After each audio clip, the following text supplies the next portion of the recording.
अपने मन को वश में रखना, अपने मन को परमेश्वर के पीछे लगाना,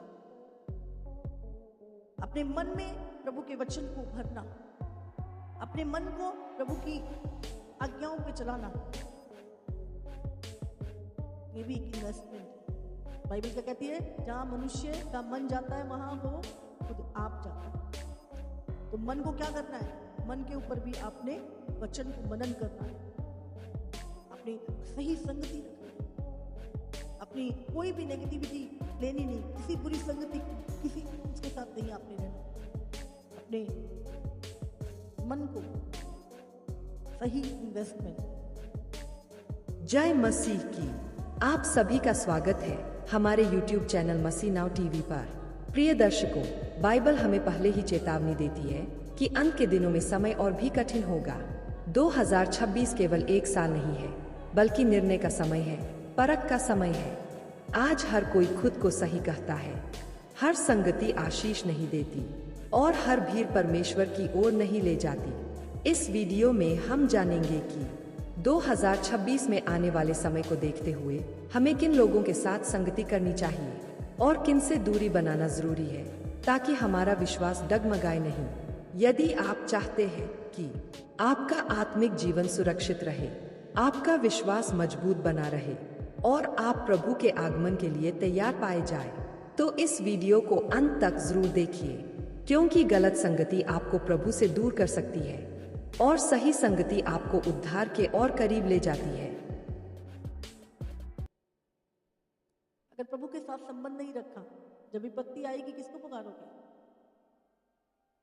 आप हर चीज में इन्वेस्टमेंट करते हो, अपने बिजनेस में करते हो, आपको अपनी गाड़ी में यहाँ से वहां जाना होता है, आपने इन्वेस्ट किया गाड़ी में, आप डीजल डलवाते हो, हाँ के ना? आप हर चीज पे इन्वेस्ट करते हो। आपको परमेश्वर में भी इन्वेस्टमेंट करनी है, अपने समय की। समझ आ रही है आप क्यों करते हैं इन्वेस्टमेंट हर चीज में? अपने फायदे के लिए, हाँ कि ना?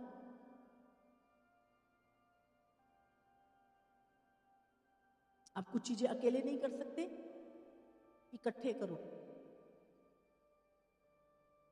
अब देखो अन्य जातियों में कितनी अधिक यूनिटी हम देखते हैं कई बार, जो हमें मसीहों में दिखाई नहीं देती। लेकिन आपने मिलके चीजों को करना है, कलीसिया मिलके करे।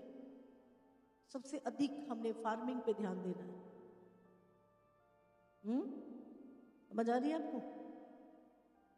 एक व्यक्ति को क्या चाहिए? एक व्यक्ति की जरूरत क्या है? बोलो।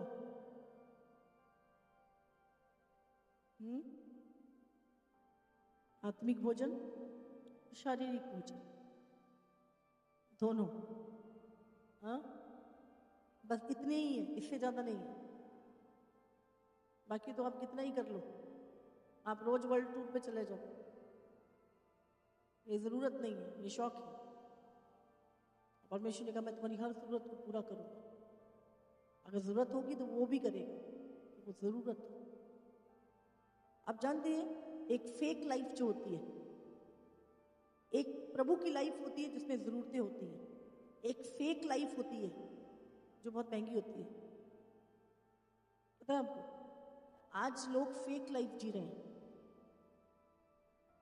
एक फेक लाइफ। मुझे ये 1 लाख की घड़ी पहननी है,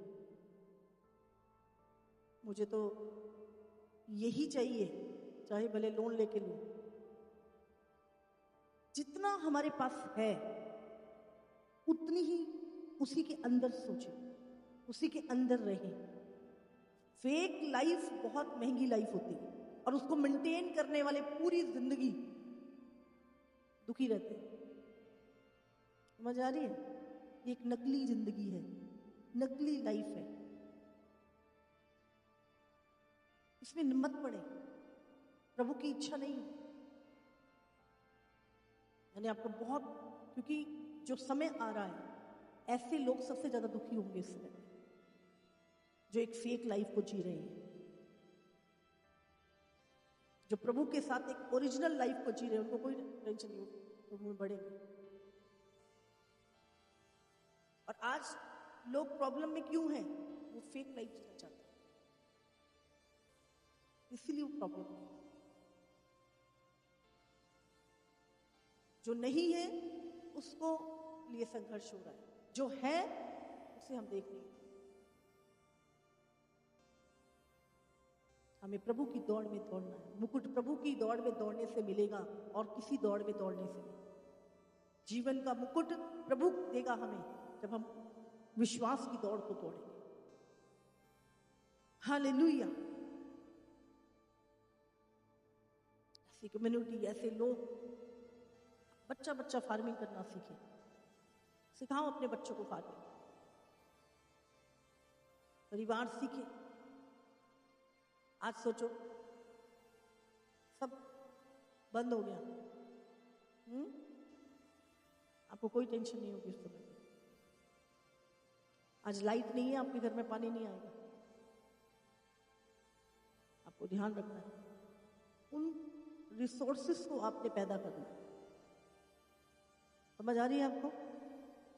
आपके पास ज्यादा नहीं है, 10 जने मिलकर, 5 जने मिलकर, 4 जने मिलकर एक फार्म हाउस ले लो, खेती करो, चीजें उगाओ, बकरियां पालो, भेड़े पालो, मुर्गियां पालो।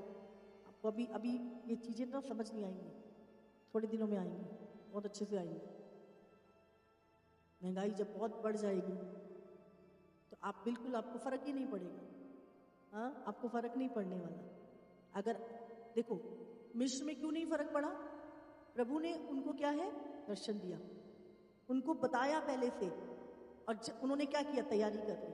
जब तैयारी कर ली, जब अकाल आया, उनको फर्क नहीं पड़ा।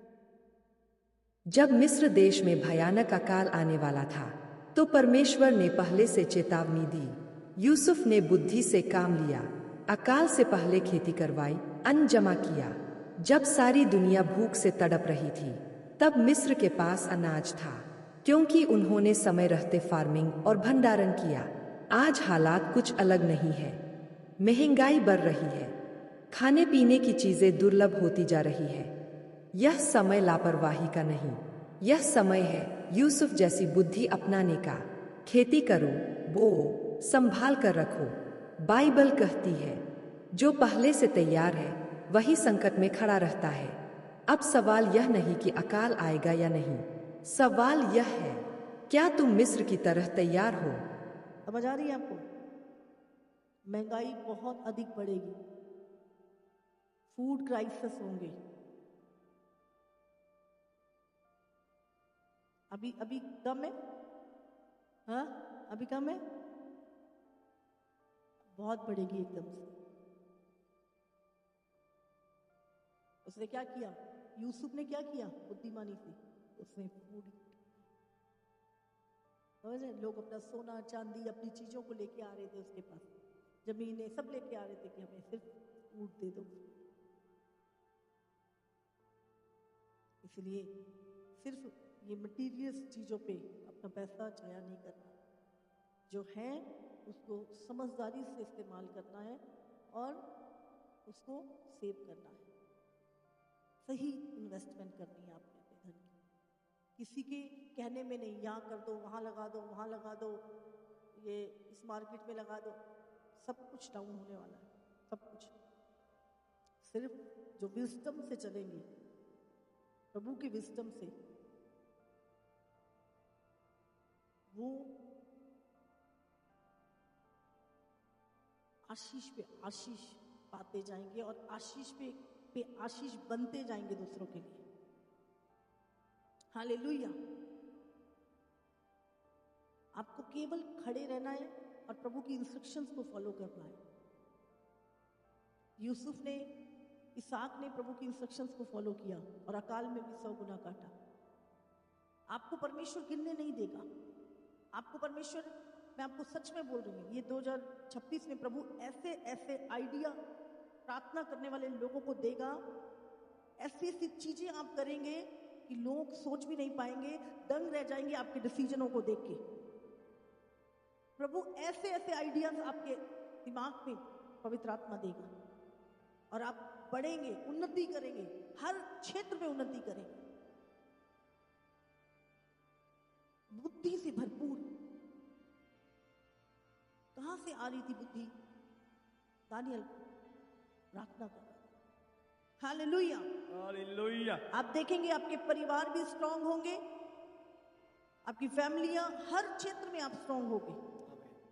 सबसे पहले हमें परमेश्वर में, अपने आत्मिक जीवन में इन्वेस्टमेंट करनी है। समझ रहे? अपने समय की। आप बाइबल पढ़ रहे हैं, आप प्रार्थनाएं कर रहे हैं, आप उपवास कर रहे हैं, आप क्या कर रहे हैं? आप अपने आत्मिक लाइफ में इन्वेस्टमेंट कर रहे हैं। समझ रहे हैं? अपने आत्मिक जीवन में इन्वेस्टमेंट। समझ आ रही है आपको? जिस चीज में आप इन्वेस्टमेंट करेंगे वहीं से आपका फायदा आपको मिलेगा, भले कामों को। दूसरी, मेंटली इन्वेस्टमेंट, अपने मन को वश में रखना, अपने मन को परमेश्वर के पीछे लगाना, अपने मन में प्रभु के वचन को भरना, अपने मन को प्रभु की आज्ञाओं पे चलाना। ये भी एक इन्वेस्टमेंट है। बाइबल क्या कहती है? जहां मनुष्य का मन जाता है वहां वो खुद आप जाता है। तो मन को क्या करना है? मन के ऊपर भी आपने वचन को मनन करना है, अपनी सही संगति रखनी है, अपनी कोई भी नेगेटिविटी लेनी नहीं, किसी बुरी संगति, किसी उसके साथ नहीं आपने रहना, अपने मन को सही इन्वेस्टमेंट।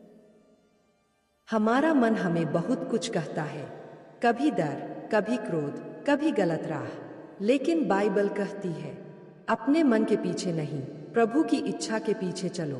जब मन बोले जो अच्छा लगे वही करो। तब वचन कहता है जो परमेश्वर को अच्छा लगे वही करो। मन बदलता रहता है, भावनाएं धोखा दे सकती है, लेकिन प्रभु का वचन कभी नहीं बदलता। जो अपने मन को वचन के अधीन करता है वही सही निर्णय लेता है, वही शांति पाता है और वही प्रभु की इच्छा में चलता है।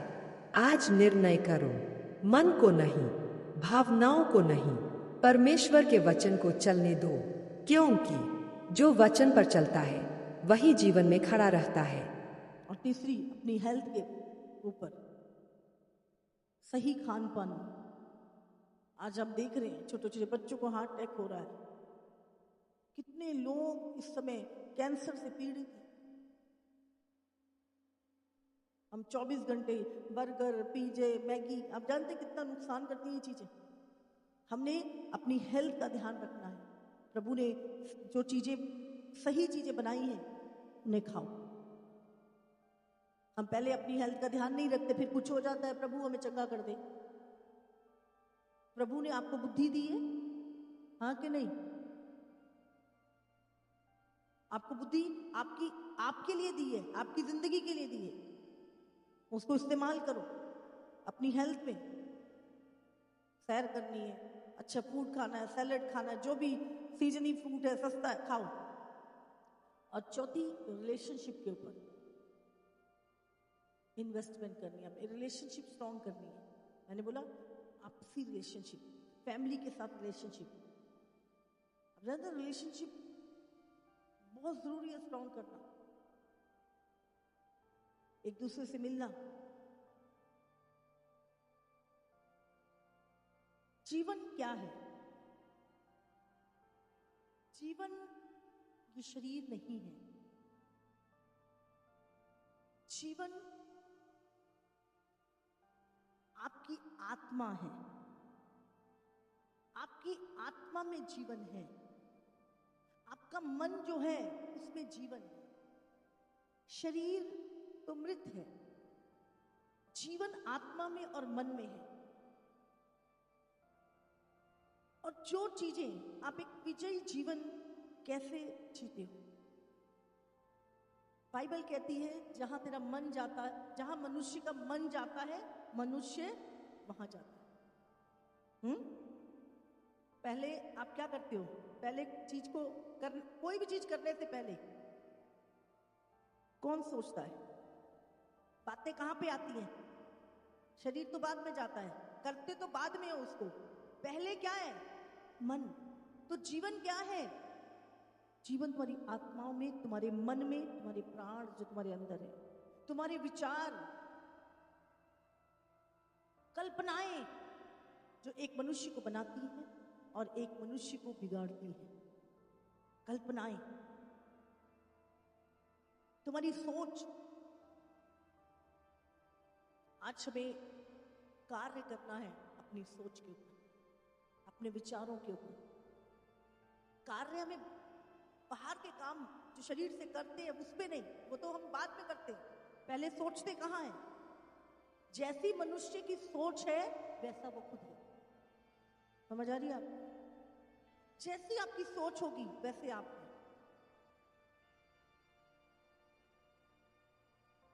मनुष्य अपनी सोच से हम क्या कल्पनाएं करते हैं वो हम हैं।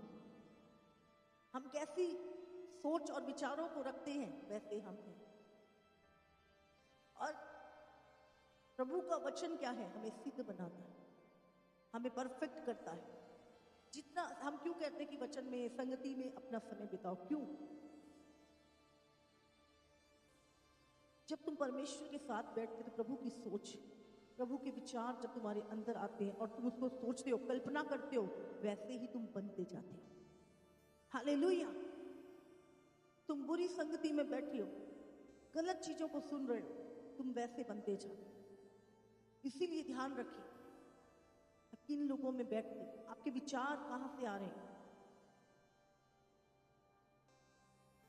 जरा सोचिए, आप बुरी संगति में बैठे हो तो आप क्या सुनते हो?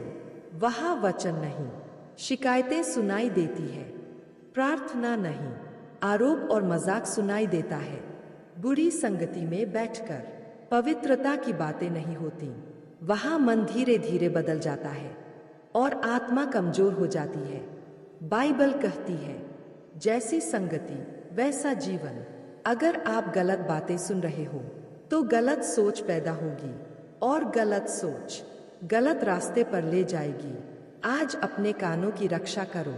जिस संगति में बैठते हो उसे जांचो, क्योंकि जो तुम सुनते हो वही तुम्हें बनाता है। आज निर्णय लो, बुरी संगति नहीं, पवित्र और विश्वास की संगति। हालेलुया।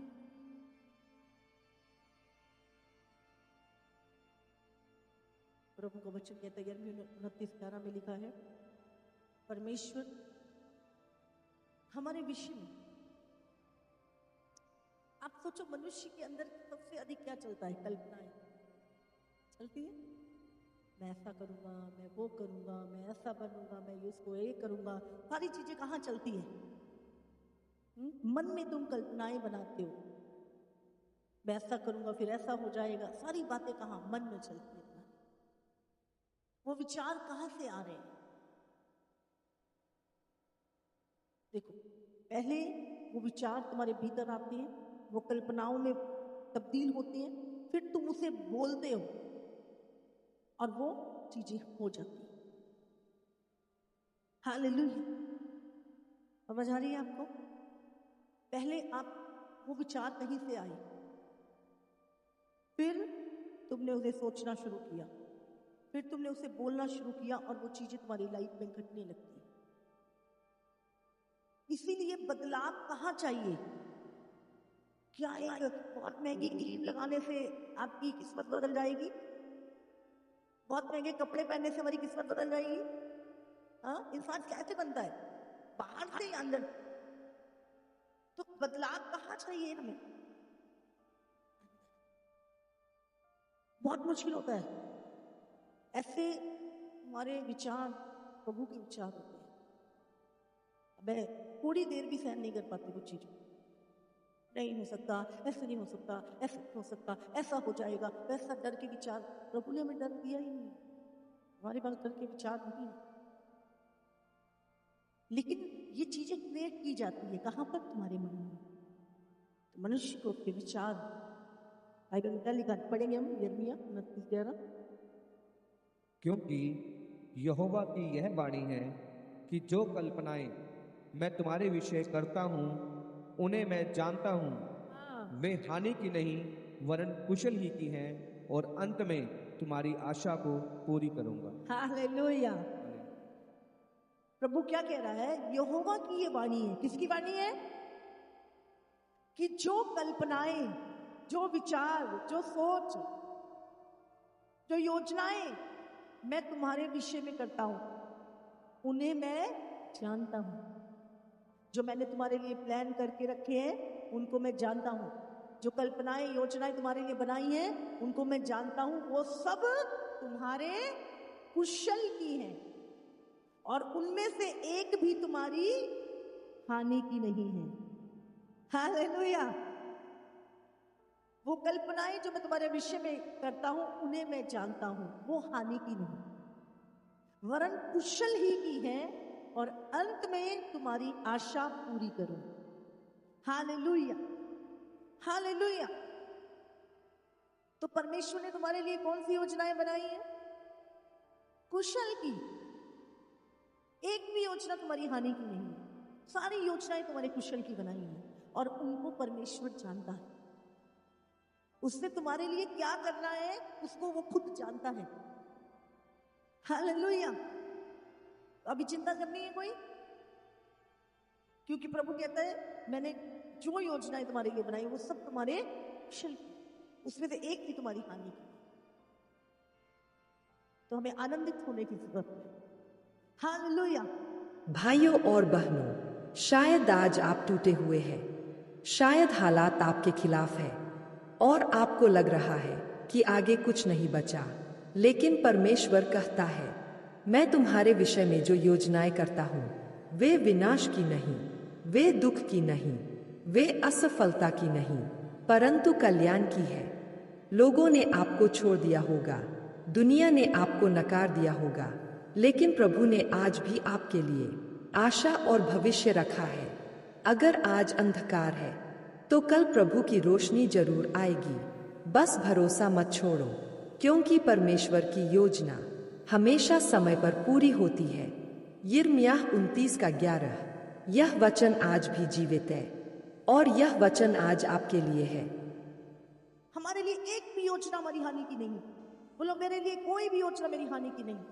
बोलो मेरे जीवन, मेरे परिवार, मेरी सारी योजनाएं कुशल की हैं। सारी योजनाएं कुशल की हैं। बोलो मेरे लिए सारी योजनाएं मेरे कुशल की हैं। मेरा परमेश्वर मेरी बनाई, मेरे जीवन के प्लान को जानता है।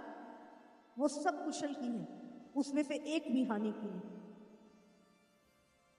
वो मेरी आशा को पूरा करेगा। Hallelujah, hallelujah. इसलिए हम क्या बोल रहे हैं हमें ध्यान रखना। हमारे शब्द, आपके मुंह से कौन सी बातें निकलती है? जो तुम सोचते हो, जो तुम कल्पनाएं करते हो, उसी के विषय में तुम बात करो। हाँ कि ना? इसलिए अगर तुम्हारी सोच ही प्रभु वाली हो जाए, तुम सब सही बोलो और वो सारी चीजें पूरी होंगी। शब्द क्या है? बीज ही। कब निकलते हैं? जब अंदर तुम्हारी चीजें जाती है। बाइबल में लिखा जो मन में भरा है वही मन में से